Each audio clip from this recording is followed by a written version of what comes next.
সীমাবদ্ধ সতর্কীকরণ, আপনারা এই পথ অবলম্বন করে কখনোই মেক্সিকো হয়ে সাপের হাতে সাপের একটু সাইনটা হাত দিয়ে দেখা তো। ভয়ঙ্কর একটা ব্যাপার, এই যে সাপ এতই ভয়ঙ্কর যে একবার কামড় দিলে মানুষ আর কোনোদিন বাঁচবেই না। আরে ভাই, আমেরিকা যেতে জানটা বড় নাকি? জানটা বড় আসলে তেমন কিছু না, সেটাই আর কি।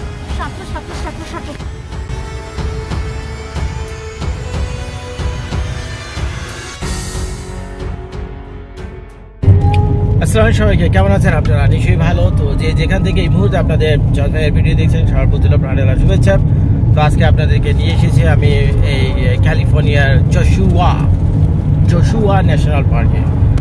তো পিছনে ওই যে এন্ট্রান্স গেট ফেলে আসলাম, তো ভাবলাম ওইখানে এন্ট্রান্সের ভিতরে বিশাল বড় সাইন ছিল জশুয়া পার্ক লেখা, তো ভাবছিলাম ওখানে ছবি তুলবো, কিন্তু কাউকে গাড়ি রাখতে দেয়নি, কারণ পিছনে অনেক গাড়ি জমে গেছে। তো সবাই বলছে আগে বাড়ো, থামতে দেয় না, আগে বাড়ো। তো যাই হোক, আগে বাড়তে এইখানে আমি আসছি, ওই যে দেখেন আমার সামনে অনেক গাড়ি আছে। তো এই হলো আমেরিকার জশুয়া পার্ক। তো কিছুক্ষণ পরে আমি এখানে নামবো, তারপরে এখানে কি ওই সবাই সাইডে গাড়ি টাড়ি রেখে কোথায় গেছে? হ্যাঁ, বুঝলাম না তো কিছু। জানো, এটাই আমার মনে হচ্ছে জর্জ, কারণ ন্যাশনাল পার্কের ভিতরে ঢুকে গেছে, ওই মানুষ এখানে রেখে বিভিন্ন জায়গায় গাড়ি রেখে তারা কি হাঁটাচলা করতেছে। যেখানে বেশি মানুষ দেখবা সেখানে একটুখানি রাখবা, উল্টা টুল্টা না যায় গাড়ি আবার। আচ্ছা, যাই হোক, সুন্দর হয়েছে। আপনাদের ভাবি সুবহানাল্লাহ, খুব ভালো পার্কিং করছে ভাই, খুব ভালো পার্কিং করছে। আচ্ছা, নামি এখানে সবাই যেহেতু নামছে, আমরাও নামি নাকি? তো যাই হোক, এই ছিল সেই জশুয়া পার্ক। বাইরে আসলে কনকনে ঠান্ডা, প্রচন্ড বাতাস। ড্রোন নিয়ে আসছিলাম, ভাবছিলাম এখানে ড্রোন উড়াবো, কিন্তু মনে হয় না এখানে ড্রোন উড়ার মতো কোনো অবস্থা আছে। জায়গায় জায়গায় সাইন দেখলাম, যাই তোমরা যারা ড্রোন লয়ে ওগুলো ভিতর থেকে বাইর করে ওখানে রাখো। তো যাই হোক, এখানে বহু মানুষ তার গাড়ি গুড়ি রাখছে, কি করতেছে আমি জানি না আসলে। তো ওখানে মানে কিছু পাহাড় আছে, পাথরের উপরে ওইখানে মনে হয় তারা যাচ্ছে, উঠছে, দেখেন মানুষ ওদিকটা যাচ্ছে। তো সম্ভবত ঘটনাটা ওইখানেই করতেছে।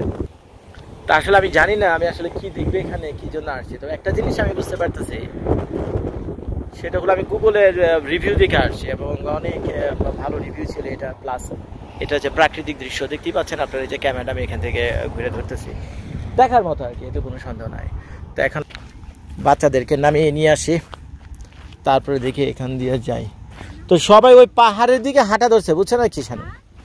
আমার মনে হয় আজকে ফ্রি করে দিছে কোনো কারণে, এন্ট্রেন্স ফি যেহেতু নেয়নি, আজকে মানে ফ্রি করে দিছে কোনো কারণে। হ্যাঁ হ্যাঁ হ্যাঁ, ফুল প্যান্ট পরায় না, ঠান্ডা আছে এখানে। রাস্তা গাড়ি আসতেছে, সরে যাও। এখন কাটা লাগছে, কাটতেছে। তুমি একটু ধরছি কেন? দেখেন কিছুক্ষণ আগে এখানে কাটা নাই, অন্য কিছু ধরছে। এই গাছে কাটা আছে,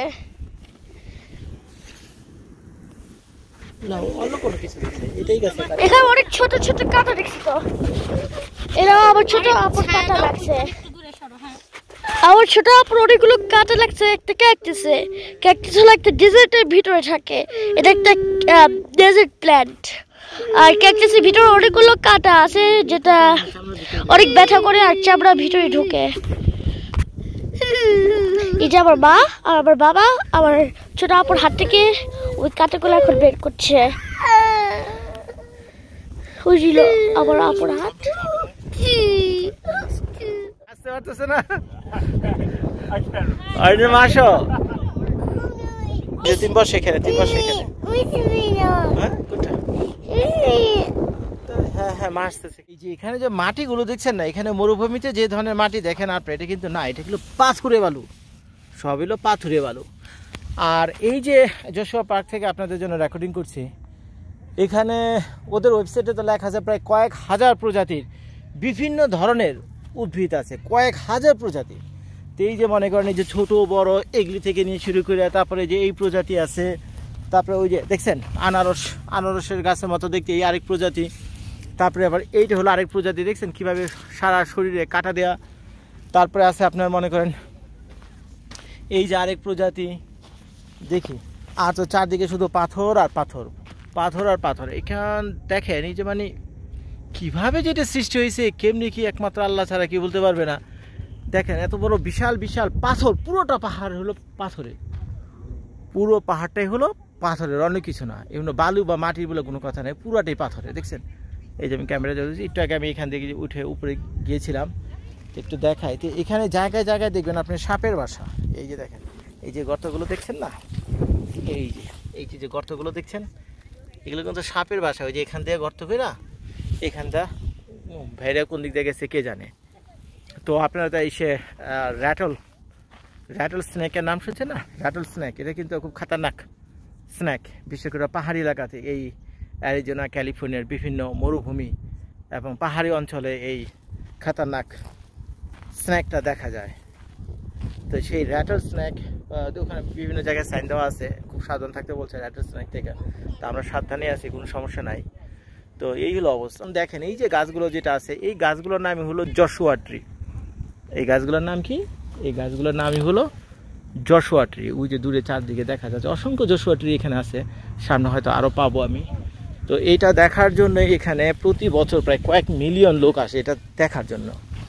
তো এখন দেখেন আসলে যারা কিনা আপনারা বোটানির স্টুডেন্ট, মানে উদ্ভিদ বিজ্ঞান নিয়ে পড়াশোনা করেন, তো তাদের জন্য এই ধরনের যে ন্যাশনাল পার্কগুলো আছে আমেরিকা, তাদের জন্য একটা বিরাট আশীর্বাদ। কারণ এক জায়গাতে আসলে আপনারা এই যে ডাইভার্সিটি, উদ্ভিদ জগতে যে ডাইভার্সিটি, প্রাণী জগতে যে ডাইভার্সিটি, কত রকম প্রাণী যে এখানে আছে দেখলাম, বিশাল বড় লিস্ট দেওয়া আছে ওদের এখানে। তো যাই হোক, এত বড় লিস্ট তো পড়ার সমস্যা নেই। তো অসংখ্য পশু পাখি এখানে আছে, সেই সাথে আছে মানে অনেক রকমের উদ্ভিদ। তো এই যে যেটা দেখতে পাচ্ছেন, এটাকে আমি কী নাম দেবো আমি জানি না। দেখছেন কাঁটার অবস্থা, দেখছেন কাঁটার অবস্থা দেখছেন। কিছুক্ষণ আগে আমি হাইটে যেতে লাগছিলাম বুঝছেন, তো এরকম একটা গাছ ছিল ওই যে আমার যে গাড়ি রাখছি যে ওইখানে। তো এমন খোঁচা খাইছি, এমন খোঁচা খাইছি যা বলার মতো না। ওই যে দেখছেন আরেকটা ক্যাকটাস, এটা কিন্তু না কি বলে, এটা কিন্তু আপনার ওই গাছ না, ওই যে ক্যাকটাস যেটা বলেন না আপনার, এটা কিন্তু ওই ক্যাকটাস না, এটাকে এখানকার ভাষায় বলে জশুয়া ট্রি। তো গুগলে যদি গিয়ে সার্চ দেন এই জশুয়া ট্রি অরিজিন সম্পর্কে আর অনেক কিছু আপনারা জানতে পারবেন। তো সারু নাইমাও আবার হাত পা ভেঙো না কিন্তু ভাই।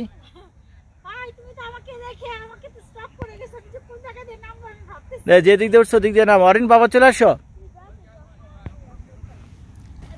তো যাই হোক, পাহাড়ে ওইটা একটু ছবি টবি তুললাম, দেখলাম ভালোই করছে এখানে। আরেকটা মজার ব্যাপার হলো এখানে টিকিট হলো $3, কিন্তু কি মনে করে আজকে জানি সবাই ফ্রি ঢুকে দিয়েছে, কিছু টিকিট লাগবে না। তো সম্ভবত আজকে 31st ডে, আজকে কয়েক ঘন্টা পর 31st নাইট হবে। তো এর জন্য কি টিকিট নেয়নি নাকি সবাই। আমি গেলাম সব জায়গায়, ওই জাপান, কোরিয়া এবং ইউরোপের বিভিন্ন জায়গা থেকে লোকজন দেখে আমেরিকা ভরে গেছে গেছে, এই হলো অবস্থা। তো যাই হোক, এখন ক্যামেরাটা আমি একটু অফ করে দিচ্ছি। তো সামনে একটা পাহাড় আছে, সেই পাহাড়ের দিকে এখন হাঁটা ধরুম। ওখানে দেখতে পাচ্ছেন এই যে পাহাড়টা, ওই যে ওখান থেকে সবাই নেমে যেতেছে, ওরা তো দেখে আসছে। আমরা এখান থেকে হেঁটে যাবো সোজা দিকে। তো হেঁটে আইসা দেখে তারপর দেখি কিছু চোখে পড়ে কিনা। তো যাক, এখন এখানে একটু পজ দিচ্ছি। তোমার জুতা কোথায়? তোমার জুতা কোথায়? স্যান্ডেল কোথায়? স্যান্ডেল কোথায় রাখছো? নো নো নো, তুমি স্যান্ডেল কোথায়? স্যান্ডেল তোমাকে পড়তে হবে। নো নো নো, তোমাকে স্যান্ডেল পড়তে হবে। দেখেন আমি ওই যে স্যান্ডেল রেখে খালি পায়ে হাঁটা। এখানে একটা কাজ ভালো করছে এখানকার কর্তৃপক্ষ। তো আমেরিকার যে ট্যুরিজম প্লেসগুলো আছে, যেগুলো মনে করেন সরকার মনে করে এগুলো রিজার্ভ করা দরকার পরবর্তী প্রজন্মের জন্য, ঘোরাফেরার জন্য, আনন্দ বিনোদনের জন্য, সেই স্থানগুলোকে ন্যাশনাল পার্ক, একটা আছে সরকারি সংস্থা আছে আর কি, তো তারা সেটা ন্যাশনাল পার্কের অধীনে নিয়ে আসে। তো নিয়ে এসে তারা সেগুলো দেখভাল করে। বিভিন্ন স্টেটসে যেগুলো স্মরণীয়, বরণীয়, কুখ্যাত, বিখ্যাত যা কিছু আছে, তো সেগুলো যদি ন্যাশনাল পার্ক হওয়ার মতো যোগ্যতা অর্জন করে, তখন তারা কি করে এটা ন্যাশনাল পার্কের ভিতরে নিয়ে আসে। তো এটা হলো সেরকমই একটা ন্যাশনাল পার্ক। তো এখন দেখেন, তো সরকার তো মনে করে যে এখানে তো বিভিন্ন মানুষজন আসবে, যেমন একটা শিশু বাচ্চা আছে তোমার সাথে, তুমি একটা বয়স্ক মহিলা আছো, তারপরে কারো বাবা মা আছে, তাই না?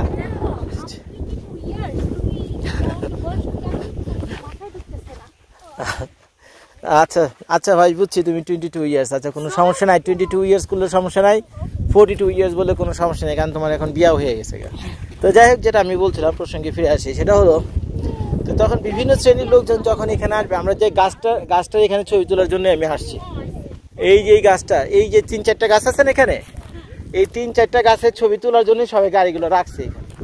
এবার বুঝতে পারছো, দেখছো এখানে এই গাছটা, এবং এটা ইসের থেকে তো ভিতরে একটু, রোড থেকে একটু ভিতরে, তো যার ফলে এরকম মানে খুবই সুন্দর সজার ইসের মতো। তো আমি আসলে ভাই নিজের চোখে এই ধরনের কোনো গাছ দেখিনি, আমি ন্যাশনাল জিওগ্রাফিতে দেখছি, তো এই লাইফে প্রথম আমি এই ধরনের গাছ দেখলাম। তো এখন এই ভিডিওটা করার পর বেশ কিছু ছবি তুলে আমাদের এই চোখ দিয়ে আপনাদেরকেও দেখাচ্ছি। দেখালে তো হইব না রে ভাই, তাদের তো মনে কষ্ট হয় ভাই, তারাও তো দেখতে যায়। কিন্তু এমন এক দেশে থাকি রে ভাই আমি, এখন মিডল ইস্টে, সৌদি আরব, মিডল ইস্ট যদি থাকতাম, মালয়েশিয়া, সিঙ্গাপুর থাকতাম, ওইখানে ভিসা টিসার একটা ব্যাপার স্যাপার আছে, আনা যায়, দেওয়া যায়, নেওয়া যায়, বেচা কিনে হয় বলে শুনছি ভিসা, সেটা করা যেত। কিন্তু এইখানে এমন এক দেশে থাকি ভাই, আমি আমার আপন ভাইরা আনতে হইলো 12 বছর ওয়েট করতে হবে, এই এক কাহিনী। তো এই হলো সেই জশুয়া ট্রি। তো শানু, এটা একটা বেস্ট লোকেশন ছবি তোলার জন্য, বুঝছো, এবং শুটিং করার জন্য। চাইলে তুমি আমি একটা গানের শুটিংও করতে পারি। গানের শুটিং করবো নাকি? কি গানে?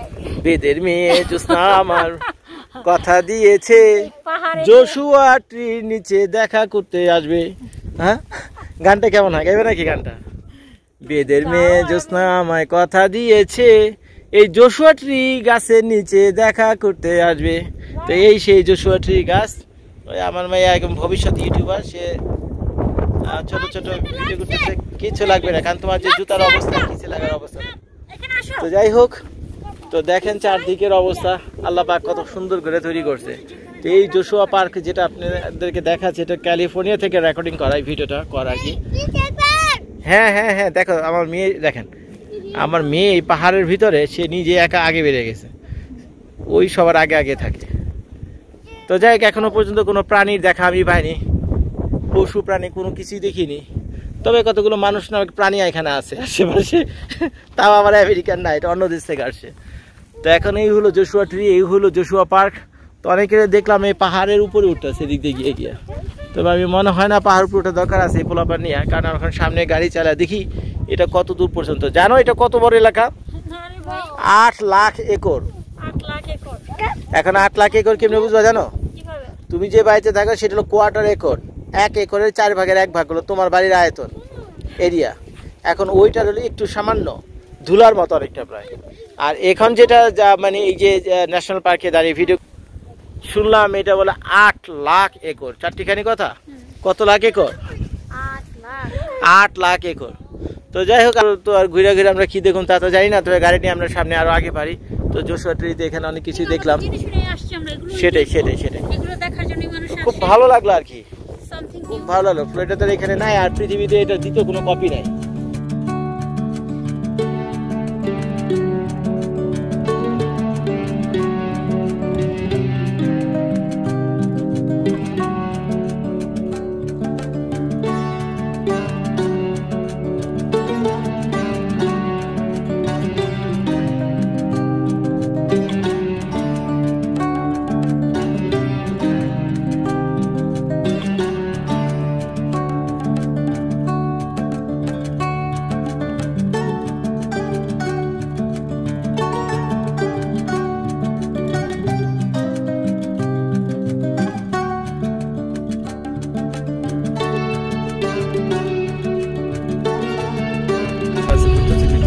দাঁড়ানোর দরকার নাই, কি মনে করো? একটু সামনে যাই, একটা জিনিস ভালো হয়েছে, আজকে মনে আমাদের টিকিট ফ্রি করে দিচ্ছে, খেয়াল করছো? আজকে কিন্তু আমাদের টিকিট ফ্রি করে দিচ্ছে। এটা $30 করে টিকিট ছিল, আমাদের 3 জনের $90। আজকে এয়ারবিএনবির বাস খেয়েছে $120, আর এখানে টিকিট থেকে বেঁচে গেল আমার $90। সবই ভাই কিসমত। আজকে সকালে এক এয়ারবিএনবি ভাড়াটিয়ার সাথে লাগছে গন্ডগোল করছে। তো যাই হোক, ওখানে একটা জরিমানা দিতে হয়েছে আমাকে $120 মতো। তো আপনাদেরকে রাখি, কয়েক মিনিট রাখি নাকি বলো শানু? গাড়ি চালানোর অবস্থা দেখি, খাওয়া আমার জন্য একটু রাই করে ভাই।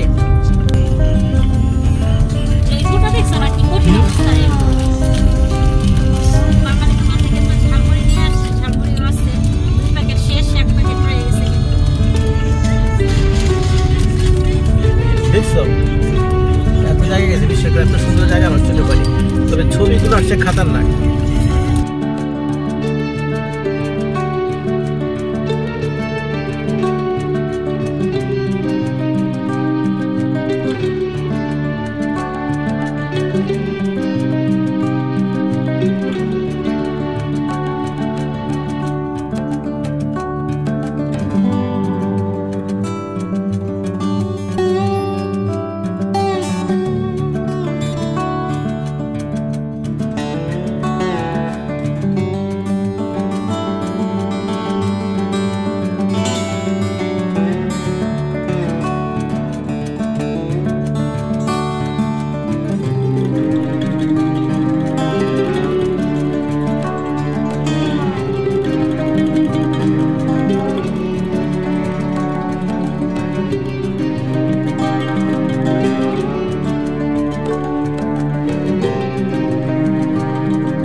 এটা মেইন রোড থেকে আরো কয়েক মিনিট ড্রাইভ করে আমি আরো পাহাড়ের নিচে কিছুটা নেমে আসছি এখানে। তো দেখেন কি অবস্থা চারদিকে, এত শুনশান নীরব পাহাড়ে।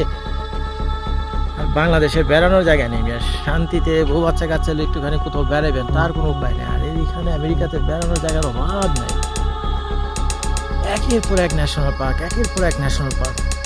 চিন্তা করে দেখেন, এই যে জোশুয়া ন্যাশনাল পার্কে আমি আসছি, কি সুন্দর জায়গাটা, চিন্তা করতে পারেন, সুন্দর জায়গা।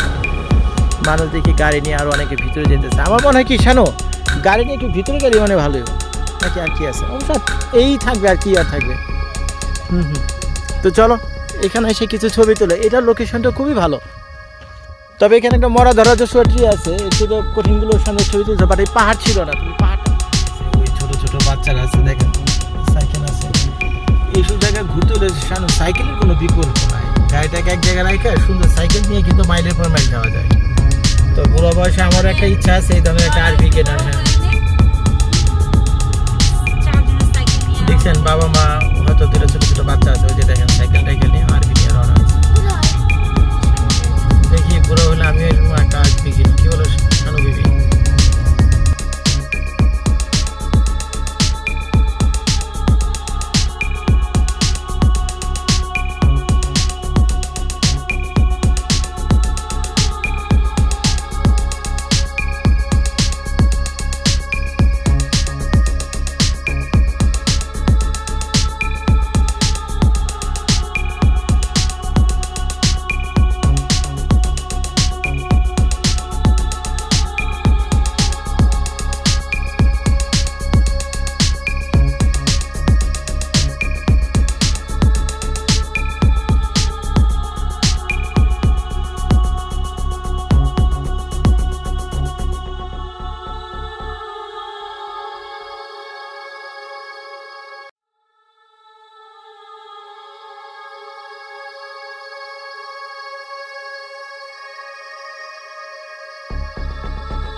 ওয়ালাইকুম আসসালাম। আমার নাম হলো মরিন। আমি টক অ্যাবাউট করবো জশুয়া ট্রি ন্যাশনাল পার্ক। এখন কে করবো নেক্সট? হ্যাঁ, তুমি তোমার অভিজ্ঞতার কথা বলো, প্রথম থেকে শেষ পর্যন্ত কি কি দেখলা, কি করলা? জশুয়া ট্রি এই ন্যাশনাল পার্কে আসছো, তোমার কি ভালো লাগছে, কি খারাপ লাগছে, এটা কেমন পার্ক, এটা একটু বলো। আর ভাবছি তোমরা এগুলো করবা না, এটা তোমার ভিডিও। বাবা তোমাকে জিজ্ঞেস করতেছে তোমাকে ভিডিও করার জন্য, তোমার এক্সপেরিয়েন্স তুমি এখানে শেয়ার করবে, এটা আমাদের ফ্যামিলি ভিডিও। তারপর তোমার এক্সপেরিয়েন্স করতে হবে, তুমি আবার আমাদেরকে কোশ্চেন করবা। ওকে, জশুয়া ট্রি ন্যাশনাল পার্কে আমার কাছে এখানে ভালো লাগছে। আমার কাছে এখানে ভালো লাগছে পাহাড়গুলো। একটা হলো পাথরের পাহাড়, এটা খুব ইন্টারেস্টিং একটা ব্যাপার ছিল। আর তুমি ওগুলো তুমি আসলে উপরে যেতে পারবা, ওই ভালো পাহাড়গুলো ওগুলোতে এত উঠতে পারো না, ওঠা যায় না, কিন্তু এগুলোতে ওঠা যায়। হ্যাঁ, আর আমার কি অলসো ভালো লাগছে, আমার কাছে ভালো লাগছে জশুয়া ট্রি গুলো। এখন এখানে হেঁটে হেঁটে চলে যাই, চলো। কি কেন হাঁটবো, কোথায় বের হবো? না, এখান থেকে একটা ছবি টবি তুলে চলে যাই এখান থেকে। আমি আর ছবি তুলতে চাচ্ছি না, বহুত তুলে ফেলছি। আচ্ছা, আমার তুলে দাও, ওই যে পুতাটা রেখা। আচ্ছা, আরে না, আমরা বাকি অংশটা একটু পরে করি।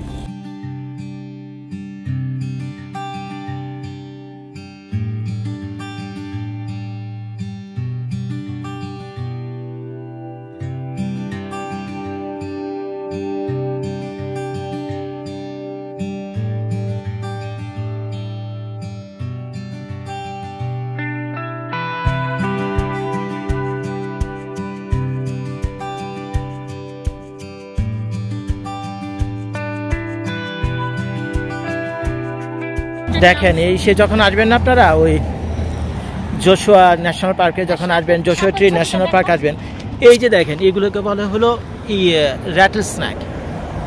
তো এই র্যাটেল স্ন্যাকগুলো হলো খুবই বিপজ্জনক। এগুলো আমেরিকাতে ওই পাহাড়ের ভিতরে আর এই যে বিভিন্ন মরুভূমির যে পাহাড় আছে সেখানে পাওয়া যায়। এর জন্য জায়গায় জায়গায় এই ধরনের সাইনটা আপনাদের লেখা আছে না, র্যাটেল স্ন্যাকস ইন বুশেস। এই যে বুশ বলে ওই যে এইগুলো তারপরে ওই যে ছোটো ছোটো গাছগুলো যেগুলো দেখতেছেন না, এগুলো হলো বুশ। তো এটি ছিল সেই র্যাটেল স্ন্যাকস। তো আমি আপনাদেরকে বললাম ওই যে মেক্সিকো বর্ডার দিয়ে যে আসবে তাদেরকে বড় একটা চ্যালেঞ্জের মুখে পড়তে হইবে এই র্যাটেল স্ন্যাকস। এই র্যাটেল স্ন্যাক্সের বাধা পার হয়ে তারপরে তো রোদ বৃষ্টি বান তুফান পাহাড়ের উপরে উঠা খাওয়া দাওয়া থেকে নিয়ে শুরু করে কি যে কষ্ট রে ভাই, কি যে কষ্ট। আর সবচেয়ে বড় বিপদ হলো র্যাটেল স্ন্যাক। এই সাপে কামড় দিলে বাঁচবেন না, এতে কোনো সন্দেহ নাই। আমি একটা